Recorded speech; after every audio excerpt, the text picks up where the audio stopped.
ప్రజలు, మహబూబ్ నగర్ లోక్సభ ప్రజలందరూ కూడా ఆలోచన చేయాలి. కొంతమంది ఓట్ల కోసమో, దేశం కోసమో, ధర్మం కోసమని మన ముందుకు వస్తున్నారు. నేను ఇవాళ పాలమూరు ప్రజలతోటి గుండె మాట్లాడుతున్నా, నా మనసుతో మాట్లాడుతున్నా, నా గుండెతో మాట్లాడుతున్నా. పాలమూరు ప్రజలు ఆలోచన చేయాలి. ధర్మం ఎటువైపు ఉందో పాలమూరు ప్రజలు ఆలోచన చేయాలని నేను మనస్ఫూర్తిగా కోరుతున్నా. ధర్మం ఎటువైపు ఉంటుంది? చాలా కాంట్రాక్టర్లు చేసే వాళ్ళ వైపు ఉంటుందా ధర్మము? సాగునీరు అందించే వాళ్ళ వైపు ఉంటుందా ధర్మము? పాలమూరు ప్రజలు ఆలోచన చేయాలి. మందు కళ్ళు అమ్మే వాళ్ళ వైపు ఉంటుందా ధర్మము? మన యువకులకు, నిరుద్యోగులకు కొలువులిచ్చే వాళ్ళ వైపు ఉంటుందా ధర్మం అనేది పాలమూరు ప్రజలు ఆలోచన చేయాలి.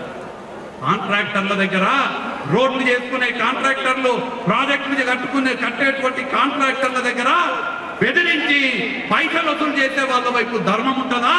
నారాయణపేట, కొడంగల్, మక్తల్ ఎత్తిపోతల ప్రాజెక్ట్ కట్టించేటువంటి, అనేక రోడ్లు కట్టించేటువంటి వాళ్ళ వైపు ధర్మం ఉంటుందా? ఒకసారి మహబూబ్ నగర్ ప్రజలు ఆలోచన చేయాలని నేను వాళ్ళ కోరుతున్నాను. పూటకొక పార్టీ మారేటువంటి రాజకీయ అవకాశాల వాదం వైపు ధర్మం ఉంటుందా? పుట్టినటువంటి ఏ పార్టీలో అయితే పుట్టినామో అదే పార్టీ, అదే సిద్ధాంతాన్ని నమ్మి పార్టీ కోసం ప్రాణాలను ఇచ్చే వాళ్ళ వైపు ధర్మం ఉంటుందా? ఒకసారి మహబూబ్ నగర్ ప్రజలందరూ కూడా ఆలోచన చేయాలని నేను ఇవాళ కోరుతున్నాను.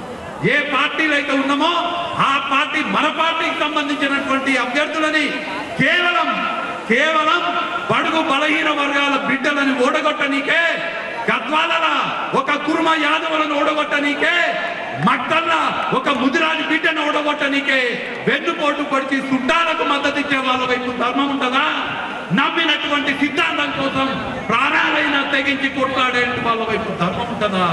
మహబూబ్ నగర్ ప్రజలందరూ కూడా ఆలోచన చెయ్యాలి. క్రషర్ మిషన్లు పెట్టి కొండలని బద్దలు కొట్టి కొండలను మింగే వాళ్ళ వైపు ధర్మం ఉంటుందా? మన్నెం కొండని అభివృద్ధి చేసే వాళ్ళ వైపు ధర్మం ఉంటుందా? పాలమూరు ప్రజలు ఆలోచన చేయాలని నేను మీ అందరి తరఫున ఒక పాలమూరు బిడ్డగా మిమ్మల్ని అందరినీ కోరుతూ, ఇవాళ పొద్దున నామినేషన్ వేయడానికి ముందు, ఎన్నిక పోయే ముందు మన్నెంకొండ వెంకటేశ్వర స్వామి పాదాల వద్ద పెట్టిన ఈ వస్త్రాన్ని చేతిలో పట్టుకొని మన్నెంకొండ వెంకటేశ్వర స్వామిగా సాక్షిగా మీకందరికీ నేను హామీ ఇస్తున్నా. మీరందరూ కూడా రేవంత్ రెడ్డి గారి అండతో నేను ఇవాళ మల్లికార్జున ఖార్గే గారు, సోనియమ్మ, రాహుల్ గాంధీ గారు ఆశీర్వదిస్తే మీ ముందుకి మహబూబ్ నగర్ ఎంపీగా పోటీ చేయనీకే మన పాలమూరు ముద్దు బిడ్డ రేవంత్ అన్న అండతో మీ ముందుకు వస్తున్నా. నన్ను మీరందరూ ఆశీర్వదించండి, మీ బిడ్డగా భావించండి, మీలో ఒకటిగా భావించండి. నన్ను ఆశీర్వదించి మీరందరూ కూడా నన్ను మహబూబ్ నగర్ ఎంపీగా గెలిపించండి. రేవంత్ అన్న రాష్ట్ర సారథిగా ఉంటే మీకందరికీ ఢిల్లీలో నేను వారధై మీ గొంతు ఢిల్లీ పార్లమెంట్ లో వినిపిస్తూ మీ అందరికీ రానున్న 5 సంవత్సరాలు సేవ చేసుకుంటానని నేను మీకు హామీ ఇస్తున్నా.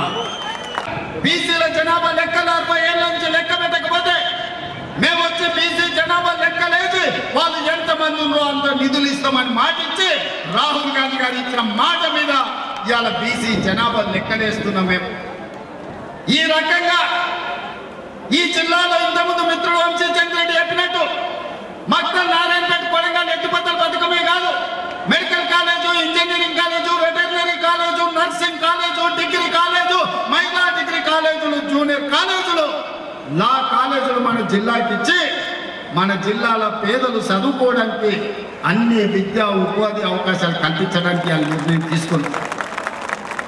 100 రోజుల్లో 10,000 కోట్ల రూపాయలు ఈ పాలమూరుకు మంజూరు చేసి పాలమూరు రంగారెడ్డి ఎత్తిపోతల పథకానికి 45 టీఎంసీల నీళ్ల కేటాయింపే కాదు 30,000 కోట్ల రూపాయలు కేంద్ర ప్రభుత్వం నుంచి రాబట్టడానికి కేంద్ర ప్రభుత్వాన్ని ఒత్తిడి చేసి ఇవాళ పార్లమెంట్లో మేము కొట్లాడుతున్నాం.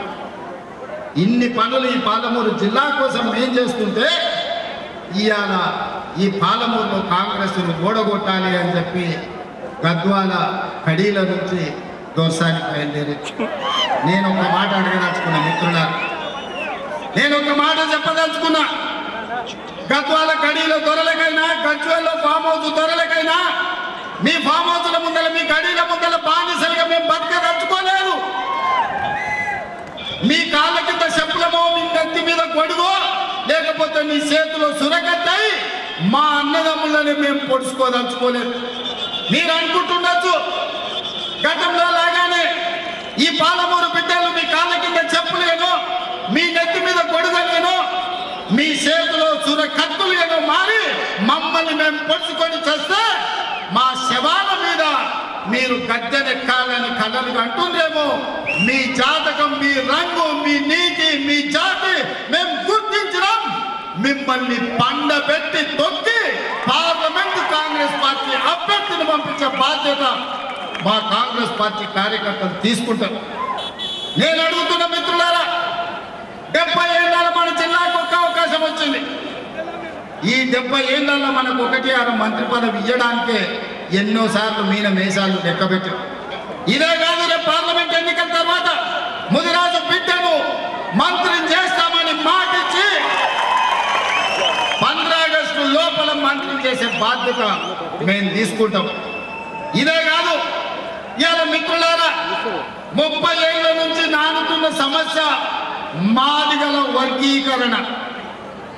మాదిగలు, మాదిగ ఉపకులాల వర్గీకరణ కోసం పార్లమెంటులో కాదు సుప్రీంకోర్టులో కొట్లాడి వర్గీకరణను సాధించే బాధ్యత నాది, మా మిత్రుడు సంపత్ కుమార్ అని చెప్పి నేను ఈరోజు చెప్పదలుచుకున్నా. ఇక మీరు కొట్లాడాల్సిన అవసరం లేకుండా మీ తరఫున తెలంగాణ రాష్ట్ర ప్రభుత్వమే కొట్లాడుతుంది. అది పార్లమెంట్ అయినా, అది సుప్రీంకోర్టులో అయినా.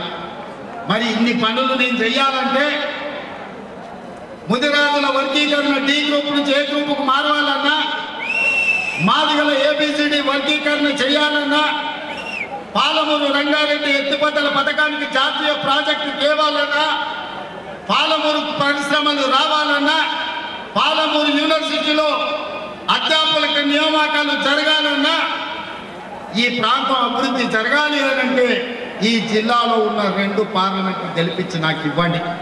ఈ నేళ్ళు ఎవరెవరికో ఓట్లేసి ఎవడెవడో రాజ్యం వెళ్ళిండు, ఎవరి దగ్గరనో పోయి అయ్యా దేహి అని అడుగుకునే పరిస్థితి పాలమూరు తెచ్చింది. ఇవాళ నేను అడుగుతున్న మీ బిడ్డగా, ఇక్కడనే పుట్టినా, ఇక్కడనే పెరిగినా, రేపు పోయినా ఈ మట్టిలో కలిసే మీ బిడ్డగా, నల్లమల అడవుల బిడ్డగా, నల్లమల నుంచి వచ్చిన నేను ఈ నేల, ఈ గాలి, ఈ నీరు నాది, మనది, మనందరిది. నాకున్న బాధ, నాకున్న దుఃఖం ఎవరికైనా ఉంటారా ఈ జిల్లా పట్ల? మీరు ఒక్కసారి ఆలోచన చేయండి. ఎన్నడైనా ఎంతెత్తుకు ఎదిగినా ఢిల్లీకి రాజైనా తల్లికి బిడ్డ అన్నట్టే నేను ఈ పాలమూరు బిడ్డను, ఈ పాలమూరును అభివృద్ధి చేసే బాధ్యత నాది. మరి నా తరఫున, మీ తరఫున ఢిల్లీలో నేను చెప్పిన పనులు చక్కదిద్దనికే నాకు సొంత మనుషులు కావాలి కదా, మన వాళ్ళు కావాలి కదా. మట్టి పోయినా ఇంట్లోనే పోవాలని పెద్దలు చెప్పారు. మరి ఇంత పెద్ద సమస్యని పరిష్కరించాలంటే పార్లమెంటులో మన బిడ్డ, మన ప్రభుత్వం చెప్పినట్టు పనిచేసే వాళ్ళు కావాలన్నా వద్దా ఒకసారి ఆలోచన చేయండి. ఇవాళ ప్రభుత్వం మనది, ఇంకా 4.5 ఏళ్ళు మనం ఉంటాం. ఇవాళ అధికారం మన చేతులు ఉంది, ప్రభుత్వం మన దగ్గర ఉంది. మన శత్రువు చేతుల కత్తి పెడితే వాడు పక్వాన్ని పడవాడు, మళ్ళీ మనల్నే పడతాడు, మన కడుపునే పొడుస్తాడు. అరుణమ్మ మోడీ ప్రభుత్వంలో చేరింది. కేసీఆర్ దగ్గర చాలా మంది తాబేదారులు. 10 ఏళ్ల నుంచి కేసీఆర్ ముఖ్యమంత్రి ఉండే కదా మన వరకు. ఈ 10 ఏళ్ళు నరేంద్ర మోడీ ప్రధానమంత్రి ఉండే కదా.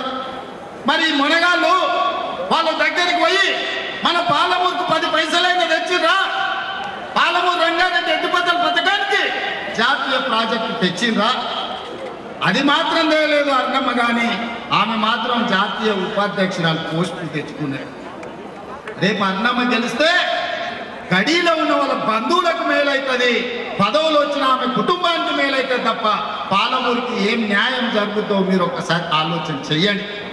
అందుకే ఇవాళ మిత్రులారా, వాళ్ళిద్దరు కలిసి ఒక ఆయన 10 ఏళ్ళు ముఖ్యమంత్రి ఉన్నాడు, ఇంకొక ఆయన 10 ఏళ్ళు ప్రధానమంత్రిగా ఉన్నాడు.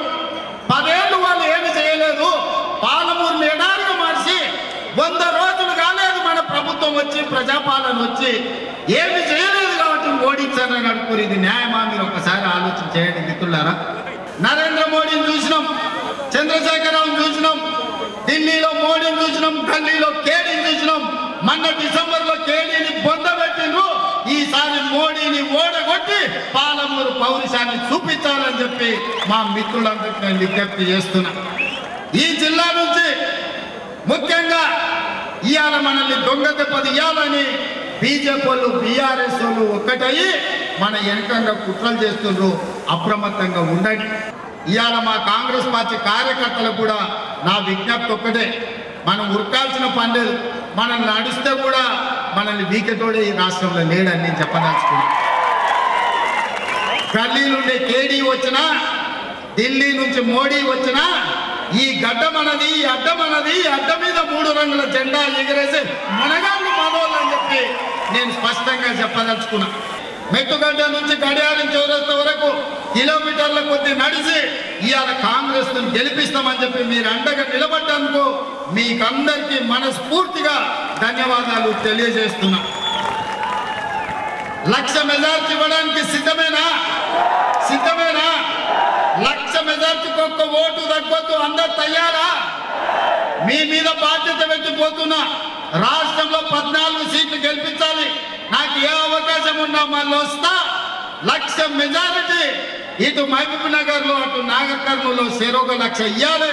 మా డాక్టర్ ఇక్కడ మల్లురవి గారు, మా మల్లురవి గారిని, మా వంశీచంద్ర రెడ్డి గారిని గెలిపించాల్సిందిగా కోరుకుంటూ మీ అందరి దగ్గర సెలవు తీసుకుంటా. జై కాంగ్రెస్, జై జై కాంగ్రెస్.